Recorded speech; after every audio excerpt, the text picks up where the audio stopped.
progreso y la evolución del hombre dependen esencialmente de su ingenio. El producto más importante del espíritu creador es la invención.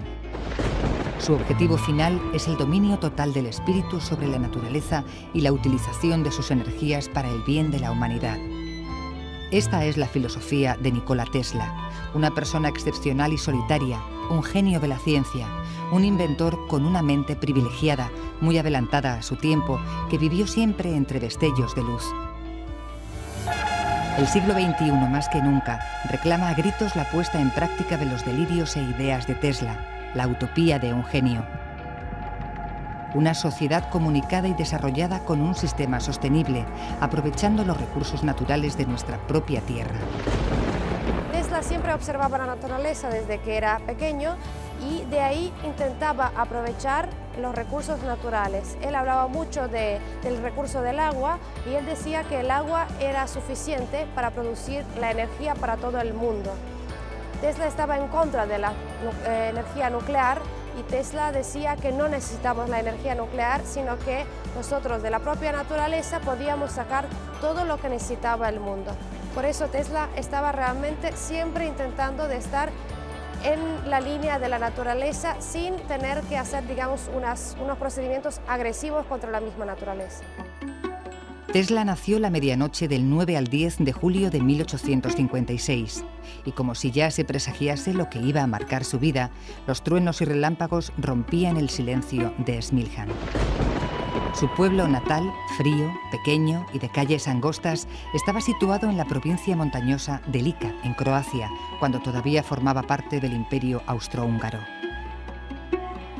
Su padre era un sacerdote serbo-ortodoxo e impulsaba a su hijo a la vocación religiosa.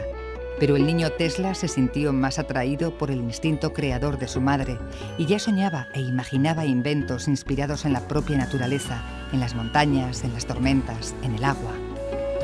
La central de Niágara, él hizo un intento antes en misma Croacia en las cataratas de Krka, que son un año más antiguos que las cataratas de Niágara en cuanto a la central hidroeléctrica de Tesla. Entonces él dice que cuando era pequeño, 40 años antes de hacer la central hidroeléctrica de Niágara, él soñaba y él le dijo a su padre que él se iba a ir un día a las cataratas de Niágara y que ahí iba a mover el agua para que el agua produzca la energía. Entonces dijo que qué rara que es la vida, que el destino mismo lo llevó a hacer algo con lo que él soñaba cuando era pequeño. Así que él en el fondo estudiaba cómo aprovechar la energía del agua y lo puso en práctica en las mismas cataratas de Niágara. Lo que pasa es que él también dijo que cuando él hacía sus inventos no lo ponía sobre el papel. Él primero lo pensaba, lo concebía todo en la cabeza para después verter el mismo producto, el producto final, sobre el papel. Y ahí tenía el producto final, el invento. En 1880 Tesla se va a Praga y pese a que no llega a matricularse en la universidad, asiste a clases asiduamente y frecuenta la biblioteca donde sigue las novedades de la electrotécnica. Un año más tarde se marcha a Hungría a trabajar en la Oficina Central de Telégrafos como dibujante técnico. Paseando por un parque en Budapest, Tesla descubre el principio del campo magnético giratorio. La aportación fundamental de Nikola Tesla al mundo de la ingeniería, y por eso se le considera el padre de los ingenieros eléctricos, es el descubrimiento del campo magnético giratorio. Eso no es un descubrimiento banal, es bastante difícil de poder explicar así simplemente con las palabras, es decir, básicamente consiste en alimentar 3 bobinas desfasadas físicamente 120 grados con una corriente trifásica también desfasada eléctricamente 120 grados. De esa manera sale un campo magnético giratorio y que a la postre es el causante del funcionamiento de los motores eléctricos, del funcionamiento de los generadores eléctricos, etc. A partir de ahí Tesla desarrolla todo un conjunto de inventos y de patentes de corriente alterna, de transformadores, de bobinas, etc. Y se puede decir que toda la industria eléctrica a nivel mundial va utilizando los patrones que establece Nikola Tesla. En otoño de 1882, Tesla empieza a trabajar en la compañía Edison Continental de París como detector de fallos en las centrales eléctricas y en 1883 se traslada a Estrasburgo, donde elabora el primer motor de inducción eléctrico. El gerente de Continental Edison, Charles Bachelor, queda totalmente impresionado por el genio de Tesla y le escribe una carta de recomendación para uno de los científicos más reconocidos del momento, Thomas A. Edison. Dicha carta decía: «Querido Edison, conozco a dos grandes hombres y usted es uno de ellos. El otro es este joven». Empieza una época muy fructífera trabajando los dos juntos. Sin embargo, al poco tiempo empiezan ya las peleas entre los dos genios y empiezan a separarse básicamente sus vidas profesionales. En ese momento llega George Westinghouse, el cual le brinda apoyo económico para poder desarrollar todas sus patentes. Una de las mayores diferencias que hay entre Edison y Nikola Tesla posiblemente sea el profundo conocimiento matemático que tenía Nikola Tesla, lo cual le hace ya vaticinar que los sistemas de distribución de corriente tenían que ser polifásicos y en alterna frente a la corriente continua que propugnaba Edison. Esta pelea llegó a, digamos, no solo a los mundos científicos, sino a la calle. Prácticamente todas las patentes que tenía Edison eran en corriente continua, exceptuando una que decide patentar una silla eléctrica utilizando corriente alterna para demostrar que la corriente alterna podía matar. Entonces se dedican incluso a matar y a ejecutar a perros y a gatos en la calle para demostrar los peligros que tenía la corriente alterna. Nada más lejos de la realidad. La corriente alterna que defendía Tesla suponía un progreso sin precedentes, un paso gigante para el desarrollo de la humanidad. Tenía muchas más aplicaciones prácticas en la vida cotidiana y en el consumo industrial que la corriente continua defendida por Edison. Tesla conseguía iluminar una ciudad entera con un solo generador alejado y de bajo consumo energético, mientras Edison solo un barrio con un consumo de energía mucho mayor y más agresivo para el medio ambiente. Tesla tuvo muchísimos inventos que los presentaba solo para aportar, porque a él lo único que le importaba era la ciencia y sus resultados. Él no buscaba la gloria, sino él buscaba la aplicación de sus inventos en el mundo cotidiano. Sin Tesla no tendríamos corriente alterna, radio, televisión, rayos X, motores de inducción. No podríamos enchufar el ordenador, la batidora, la nevera. No habría luz.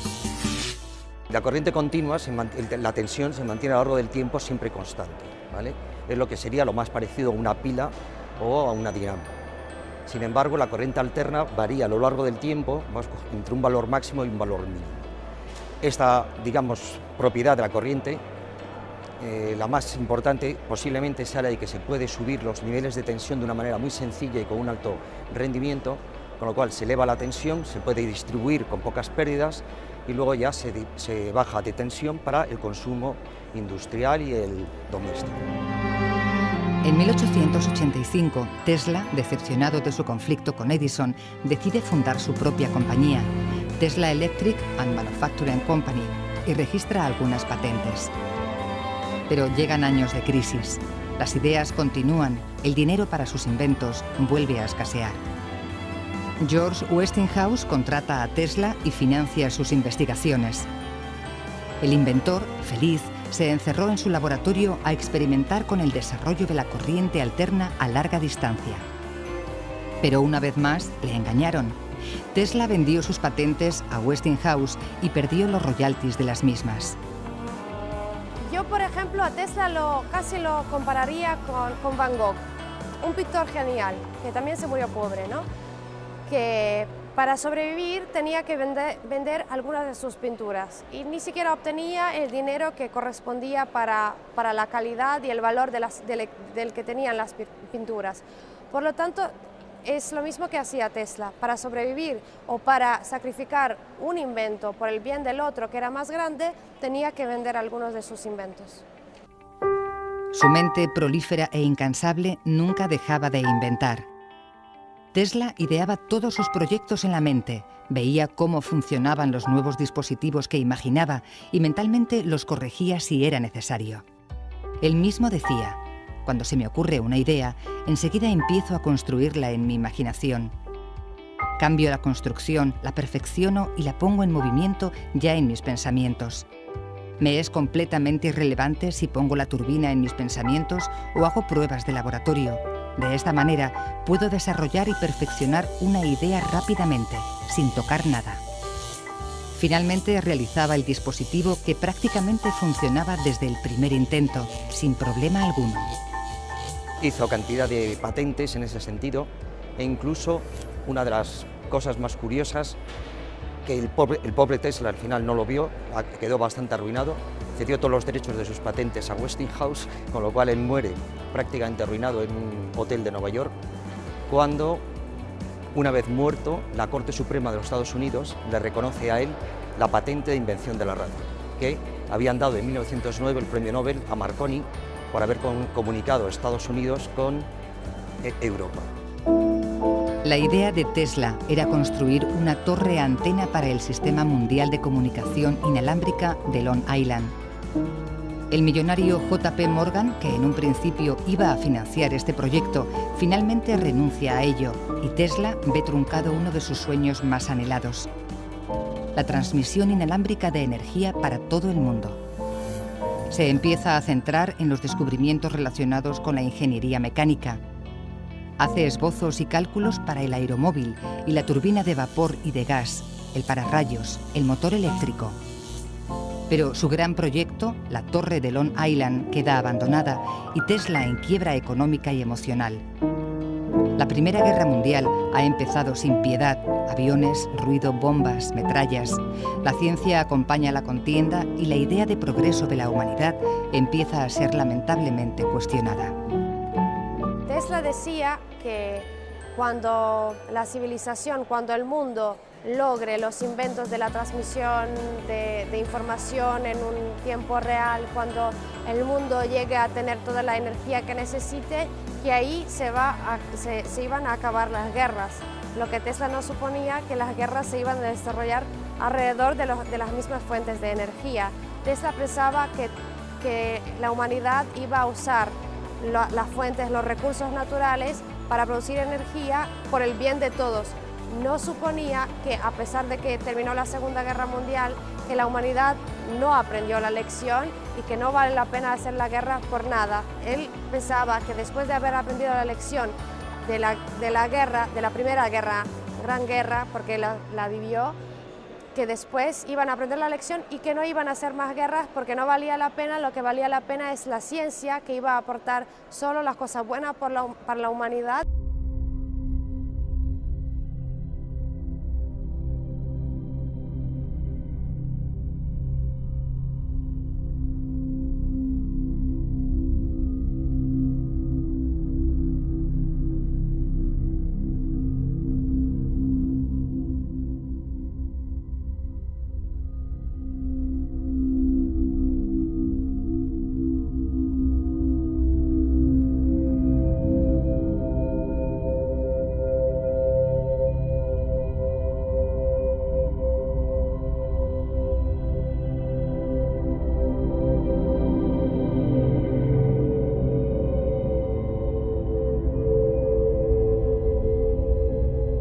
Era derrumbar 400 aviones. De esa manera él lo que pretendía era tener como un escudo protector similar a lo que se está poniendo ahora de los escudos antimisiles en Estados Unidos, para poder conseguir frenar la invasión de aviones contra un país. Ese invento no llegó a ver a la luz. Sin embargo, luego, posteriormente, los soviéticos estuvieron investigando con ellos y no se sabe todavía los desarrollos a los que han podido llegar utilizando esas bobinas Tesla. La bobina de Tesla es un transformador de aire con bobinas primarias y secundarias que se ajustan para resonar. Se trata de un transformador de aumento que convierte la corriente alta de voltaje bajo en corriente de voltaje alto en altas frecuencias, es decir, el mismo mecanismo que cuando enciendes la luz fluorescente en el baño, que hace un ruido como de chispa. Pues la fabriqué basándome en los diseños del inventor Nikola Tesla. Es un transformador de aire con bobinas primarias y secundarias que se ajustan para resonar. Tesla, tal y como lo describe Paul Auster en su novela El Palacio de la Luna, era un hombre alto, elegante, refinado. Parecía que hiciese magia. haciendo girar pequeños huevos de metal en una mesa y lanzando chispas por las puntas de sus dedos.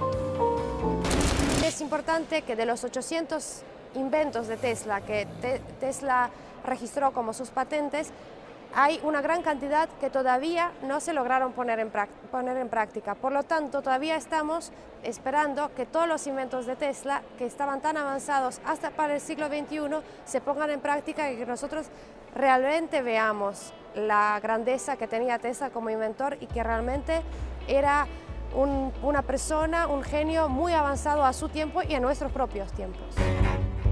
Tesla es el precursor de todas las transmisiones inalámbricas, es decir, transmisión de información en un tiempo real, pero en un espacio no real, como puede ser el caso de Internet, de la telefonía móvil, los radares. Hoy en día lo que sí hemos conseguido basado en los inventos e ideas de Tesla es la conexión inalámbrica de telecomunicaciones. Lo que no hemos desarrollado todavía es la transmisión inalámbrica de energía a larga distancia. Ese fue uno de los grandes sueños de Tesla y en su momento lo entendieron como ciencia ficción. Y murió solo, en un hotel de Nueva York, quizás recordado por las palomas que él mismo alimentaba en sus últimos años. Hoy, en el siglo XXI, quizás se consiga desarrollar totalmente esa idea utópica de una sociedad que utilice energía sin cables, una energía gratuita y renovable para todo el planeta. Lo que también es curioso es el hecho de que hoy en día, en el siglo XXI, existe otro científico croata que se llama Marin Soljačić, que también está trabajando en Estados Unidos en el Instituto de Tecnología de Massachusetts, MIT, que ahora logró poner en práctica, pero solo una parte del sueño de Tesla, que es la transmisión inalámbrica de energía. Él logró hacerlo a pocas distancias, en base a intentar de enchufar un teléfono móvil sin tener que levantarse de la cama. Así que digamos que los grandes inventos siempre se producen por la pereza del hombre.